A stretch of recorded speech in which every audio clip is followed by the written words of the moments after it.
And welcome back to the drawing board. Thank you for joining me for yet another week. Sorry I was not available last week.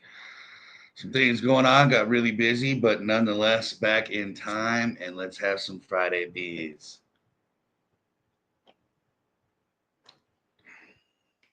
Gonna be a good weekend. All right. That being said, I'm going to talk about two things tonight: UFC and the MLB. Let's jump right into it. UFC 319, Dricus Duplessis versus Kamzat Chimaev. What a fucking bout. Love this card. I'm gonna have a lot of fun watching this. I think we'll start. I mean, there's some good prelims and some good fighters on the undercards, but I think I'm gonna start off on the uh, Tim Elliott and Kaya Asakura fight. Here's my thing. My heart's with Tim Elliott. My wallet's gonna be with Asakura. Asakura 21 and 5. Tim Elliott 21, 13 and 1. Elliott 38. Asakura 31. Asakura has also got the reach. Elliott being the southpaw, I love that about him. 3 and 2 in his last five, with his very last one winning by submission. I mean, Tim Elliott's a boss. I mean, he's a southpaw. He's a grinder. I mean, goes with his team, the Grindhouse, in the MMA. Brazilian Jiu Jitsu, love watching him. I think he's a fun guy to watch. I think he gets aggressive in the right area sometimes, not aggressive enough. But Asakura, on the other hand, like I said, my money's on him. He's uh he's kind of just an orthodox MMA fighter. Also 3 and 2 in the last two, losing to Pantoja that last fight. I mean, Pantoja being no chump at all.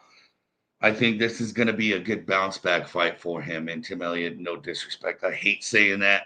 Like I said, my heart's with you. My wallet's with Asakura.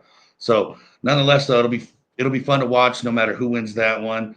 And then Jared Connier and Michael Venom Page. Connier 18 and 8. Page 23 and 3. Jared's 41. Page is 38. I'm taking Michael Venom Page through and through. Those kicks are insane. Michael Venom Page is the man. I mean, what are you going to do when you get kicked in the face by that guy and maybe fall like a sack of potatoes? Magomedov being his last win back in February by decision. Also 3 and 2 in his last five, losing to Ian Machado Gary and Storley for the belt before that back in 22. So I think this is going to be fun to watch as well. Like I said, Jared Connier is coming in. Also he's hungry. He's looking for a win. Age is starting to get him. I mean, 18 and 8 is not a terrible record at all. Having two submissions under his belt. Both of these guys are strikers. That's what's going to make this fun. Both of these guys are going to go in there and they're going to try and keep it on their feet. They're going to try and get a knockout. Um, and by the way, last fight, Asakura, I see him getting the knockout in the second round. With this one, I'm calling Michael Venom Page with a knockout also in the second round. I don't know. I'm just feeling very second roundy ish. Um, Kanye coming 3 and 2 in his last five, only losing to Braulio and Imavov. Imavov, no punk by any means, although he did get knocked out by him. I think this is going to be a fun one. And like I said, call Michael Venom Page, both strikers. It's going to be fun to watch. I'm calling it in the second round. Next one, Jeff Neal, Carlos Paredes. Listen, Jeff Neal is a tough son of a bitch, tough as a pair of old work boots, if you will. Carlos Paredes, 31, doesn't have, or he has a 3 inch reach on Jeff Neal. And Jeff Neal's last five, he is also 3 and 2, with his last win being back in October of 24 over Dos Anjos, which is pretty damn good fighter, getting the knockout in the first round. Also, once again, these guys are both strikers. I like Brady's straights. His straights are really good. He can get violent if you give him a chance to land those straights and make those combos, and he can get extremely aggressive in those situations. which is why I'm also going to give him the knock or the win by knockout. I'm calling it the first round. Carlos Paredes.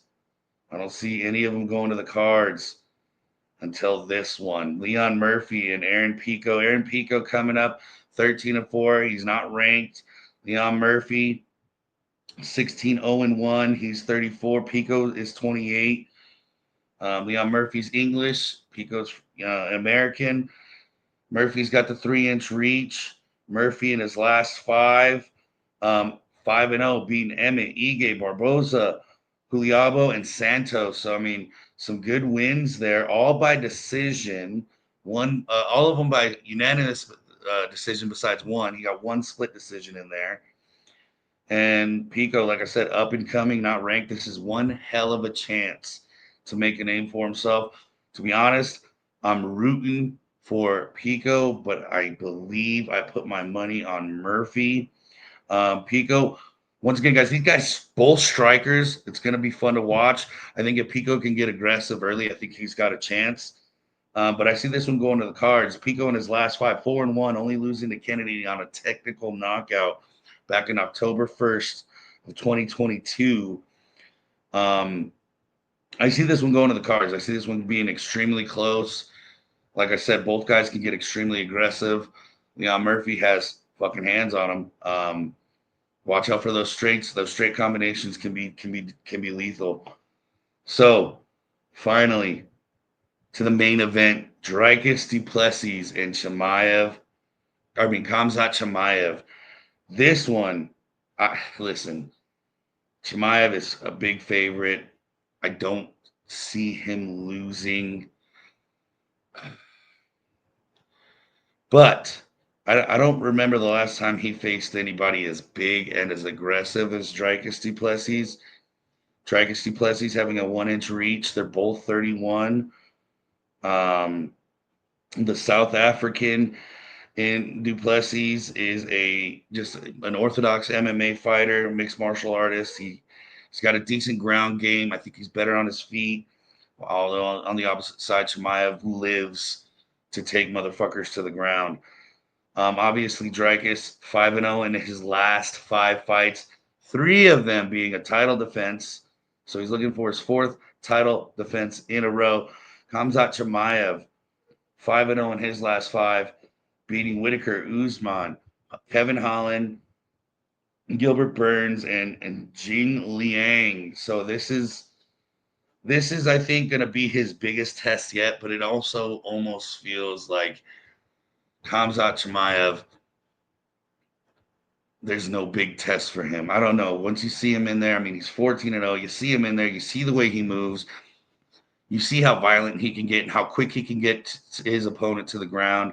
I think that's going to be key in his fight. Um, I see this going one of two ways. And my money, I'm going to tell you this right now. My money is going on Dricus winning by decision and making it all the way to the cards. Do not, folks, be surprised if Chimaev gets the submission in any round that he sees fit. But like I said, du Plessis is a very big man, very, very quick when it comes to being able to get out of a bad situation. Although he's found himself in a bad situation because of his aggression before, but that's once again, why he thrives.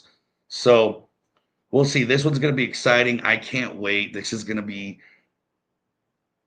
fun. It's gonna be fun. Du Plessis at 185, Chimaev at 183. Only a 1-inch reach between them. Two different styles, right? Two different styles. Chimaev can beat you on his feet or on the ground. Typically, he decides to take his opponent to the ground. One, because he can, and two, because who can stop him? Well, folks, I think du Plessis is going to be able to stop him tomorrow night.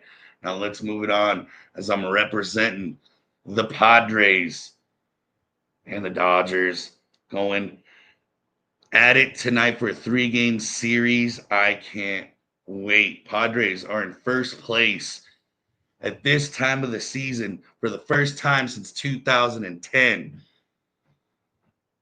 I don't even care if the Dodgers win tonight. The Padres are taking the series. I'm calling it now. Um, the Doggers have been just absolute shit lately, and I No one has loved it more than I.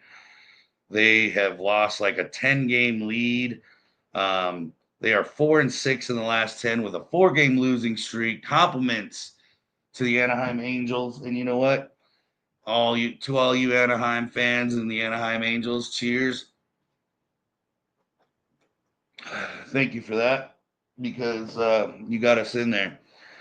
Um, Padres 8-2 in the last 10 on a 5-game winning streak. Wandy Peralta getting the start tonight. Kershaw getting the start for the bad guys. Um, Listen, this is going to be fun. I would not be surprised, folks. I mean, there's a lot of bad blood as of late. I think there's going to be a lot of batters hit over the weekend. Um, you listen, and here's the fun part, right? If you're a Padres fan, the Dodgers started that shit. If you're a Dodgers fan, the Padres started that shit.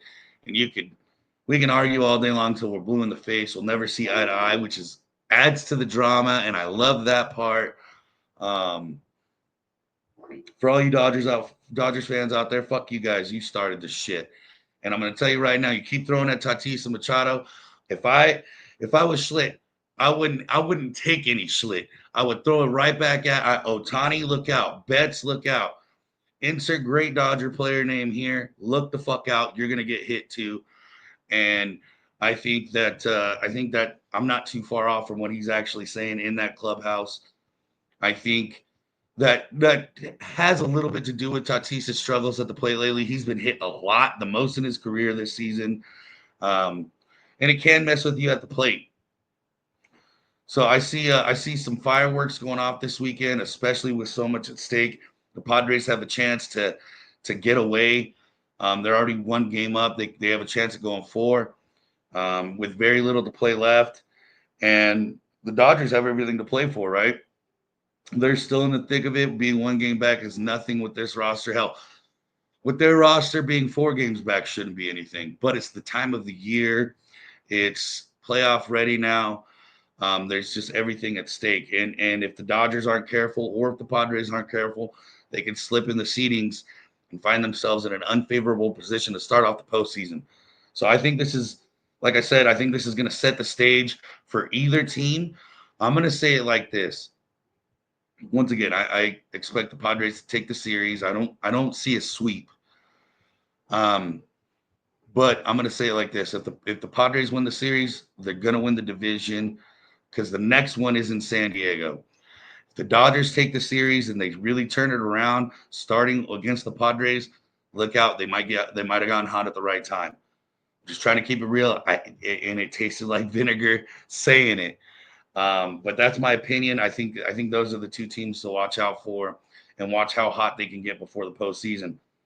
Not trying to shake off my brilliant call of the Brew Crew in first place or the Phillies taking that other division in the East, like I called it early on in the season. So I think that's fun. I think the Mets are going to blow it. They're choking already. Look out for the Cubs, obviously, and then the American League side. I'm really pissed off at the Yankees. Called them to win it all, and here comes Toronto, up commandingly over the Yanks by 6.5. Boston in second, 4.5. Remember, I did call for Boston to be a pesky team, and they're sitting in there. Detroit winning that division right now, 71-52, up by 7 games over Cleveland. I call for the Twins to win. What a blunder that was. Call for the Rangers to win the West. They're in third, 7.5 out. Seattle, um, game and a half out, and I expect Seattle to take that division now at this time of year, even though Houston's in first. The wild card, as it stands, is Seattle, Boston, and the Yanks, with Cleveland only 1 game back and Texas 3.5 back. Kansas City and the Angels are 4 and 5 back. I just don't see them making a run. In the National League, you got the Cubs, the Dodgers, and the Mets, with Cincy being a half a game out. St. Louis and Arizona are 3.5 and 4.5 out, and San Fran at 5. I don't see much out of San Fran or Arizona. The Cardinals, I think, are going to run out of gas well before the finish line.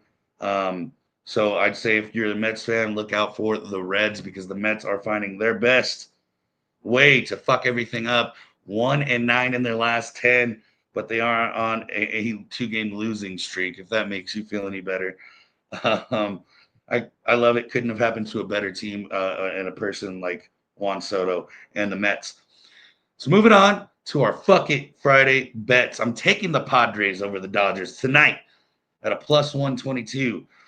Taking Asakura tomorrow night, minus 310. Michael Venom Page at a minus 218. Carlos Paredes at a minus 218. Leon Murphy at a plus 154. Now remember, that was my one. Along with Dricus Duplessis at 2 plus or at a plus 215. Like I said, that one can go either way as well. So $5 gets you $249.93. Folks, make that paper. Let's have some fun. Let's drink some brews. Let's watch some sports. And, to all those Dodgers fans, just remember who your padre is, all right? That being said, I'm Mark Saxon. This is Back to the Drawing Board. Thank you for joining me for yet another week.